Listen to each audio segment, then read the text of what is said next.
नमस्कार, आप सभी का फिर से स्वागत है जस्ट माय व्यू के एपिसोड नंबर 11 में, यानी 11वें वीडियो में। पहले तो मैं बहुत खेद और दुःख व्यक्त करना चाहूँगा, पहलगाँव में जो हुआ भारतीयों के साथ, 2 विदेशी भी इसमें शामिल थे। इतनी काराना हरकत सिर्फ़ पाकिस्तान ही कर सकता है, जो बेगुनाहों की जान लेना, उसके लिए आम बात है। ये पहली बार नहीं किया उसने भारत के साथ। इतनी घटिया गिरी हुई हरकत सिर्फ़ पाकिस्तान ही कर सकता है। काफ़ी सारे लोग वहाँ छुट्टी मनाने गए थे क्योंकि कश्मीर पूरी दुनिया में फ़ेमस है। इसे मिनी स्विट्ज़रलैंड भी कहा जाता है। पहलगाम काफ़ी सारे लोग गए थे, कुछ लोग छुट्टी मना रहे थे, परिवार के साथ गए थे। काफ़ी सारे लोगों ने नई शादियाँ जब की थी तो अपना हनीमून मनाने वहाँ गए थे। किसी की शादी के 2 दिन होते, किसी की शादी के 3 दिन। लगभग 25-26 पुरुषों को गोली मार दी गई, उनकी हत्या कर दी गई और उनकी बेवाओं को, उनकी पत्नियों को बोला गया, जाके अपने सरकार को बोल देना, जाके मोदी को बोल देना, यानी हमारे प्रधानमंत्री को। क्या मैसेज देना चाहते हैं? इतनी घटिया हरकत, यही बताना चाह रहे हैं? पाकिस्तान कर भी क्या सकता है इसके अलावा? कुछ लोगों का धर्म पूछा गया, उस बिना पे उन्हें मारा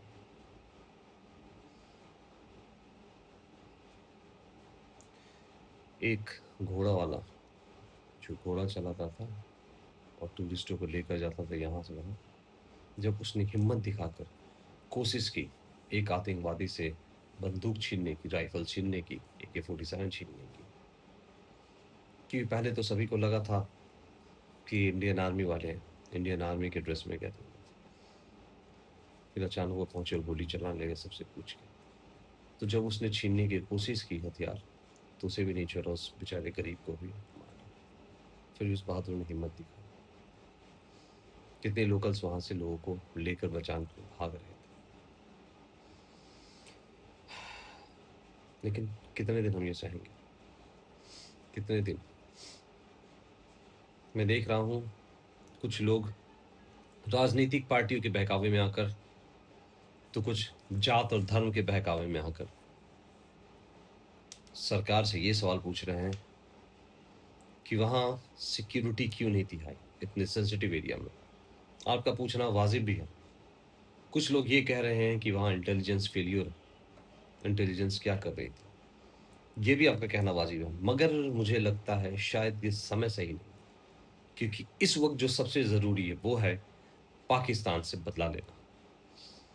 अगर सवाल उठाना है, तो सरकार से ये सवाल उठाइए कि कब हमारा खून खौलेगा और कब आप पाकिस्तान से बदला लेंगे?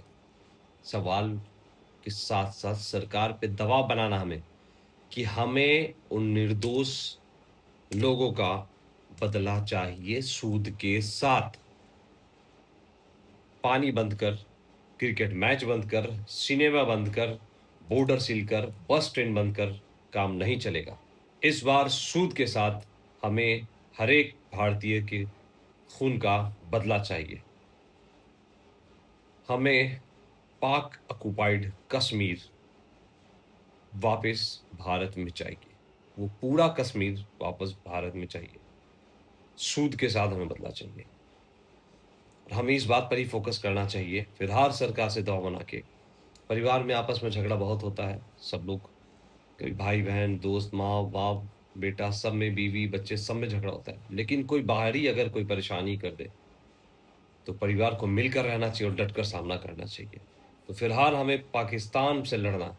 सरकार से हम लोग सवाल ज़रूर उठाएँगे उनके सिक्योरिटी रीज़न्स को लेकर, उनके इंटेलिजेंस फेलियर को लेकर, लेकिन फिलहाल हमें पाकिस्तान से बदला चाहिए, हमारा फ़ोकस सिर्फ़ यही है।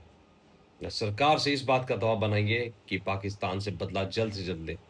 पानी बंद कर, बॉर्डर सील कर, मैच और सिनेमा से नहीं, खून का बदला खून। हर एक खून का बदला चाहिए हमें।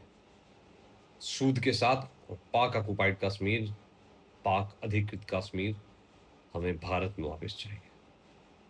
इससे कम कुछ नहीं। ये सब हो जाता है, फिर हम सवाल उठाएँगे इंटेलिजेंस पर।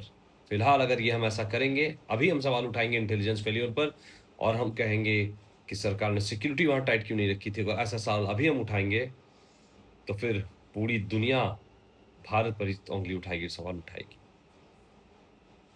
अभी हमें कमज़ोर दिखना नहीं है, कमज़ोर होना नहीं है, आपस में एक रहना है। पूरी दुनिया को पाकिस्तान की सच्चाई दिखानी है, खुद पर उँगली नहीं उठाने देना। इसलिए मैं चाहता हूँ हम सब मिलकर सरकार से ये आग्रह करें, निवेदन करें या उन पर दबाव बनाएँ कि हमें बदलाव चाहिए और फिलहाल बाकी सारे मुद्दों को भूल जाएँ। राष्ट्र सर्वोपरि याद रहे।